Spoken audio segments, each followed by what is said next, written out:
মুক্তিযুদ্ধের একজন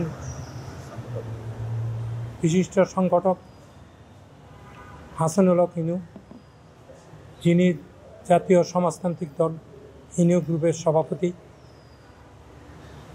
তার বিরুদ্ধে আজকে আন্তর্জাতিক আদালত ট্রাইব্যুনালের 2 নম্বরের কোর্টে আইনের 4-2 ধারায় অভিযোগ আনার জন্য বিগত দিন প্রসিকিউশন পক্ষ আদালতেও প্রস্তাবনা রাখেন। আজকে আসামির পক্ষে এই অভিযোগ গঠন হবে কি হবে না সেই ব্যাপারে বক্তব্য রাখার যে আইনি বিধান আছে সেই বিধান প্রতিপালন করতে যেয়ে আমি অনারেবল ট্রাইব্যুনালের সামনে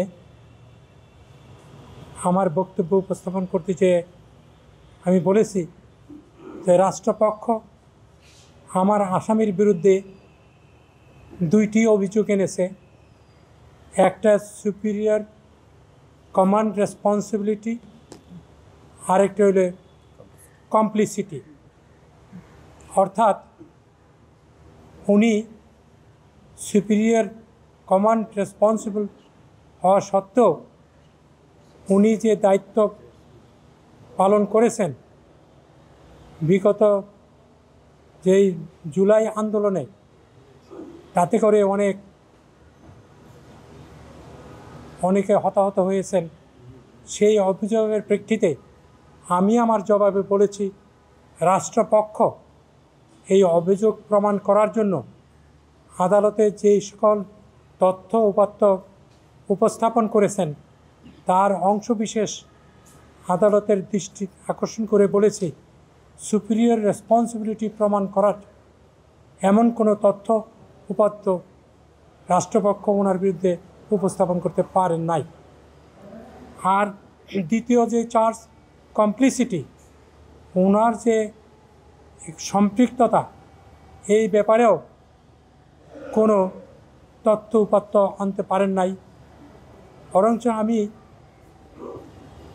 ট্রাইব্যুনালকে হাসানুল হক ইনুর সাথে মাননীয় প্রধানমন্ত্রী শেখ হাসিনার যে টেলিফোনিক কনভারসেশন, সেখান থেকে আমি উদ্ধৃতি করে দেখিয়েছি যে ওনাদের কনভারসেশনে স্পষ্টত ওনারা বলেছেন যারা আন্দোলন করছে তাদেরকে ঘরে ফিরে যাওয়ার জন্য আহ্বান করতে হবে, যাতে আন্দোলন বেগবান না হয় সেজন্য কারফিউ জারি করে, যাতে করে মানুষ আনরুলি না হয় এবং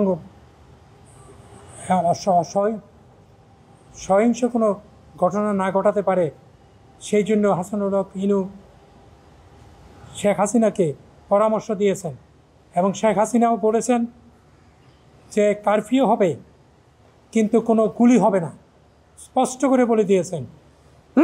এবং বলেছেন কেউ যদি কোনো ভায়োলেন্ট অ্যাক্ট করে তাকে অ্যারেস্ট করা হবে, থানায় নিয়ে যাওয়া হবে, টেলিভিশনে প্রচার করা হবে যে তাকে অ্যারেস্ট করা হয়েছে, কিন্তু কিছুক্ষণ পরে থানায় রেখে তাকে ছেড়ে দেওয়া হবে।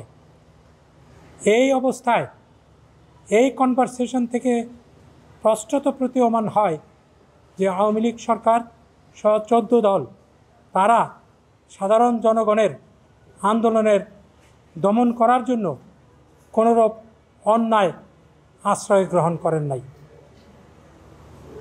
ট্রাইব্যুনাল আমাদের কথা শুনেছেন। আগামী 2 তারিখ না 2 তারিখে 2 নভেম্বর পরবর্তী আদেশের জন্য রেখেছেন।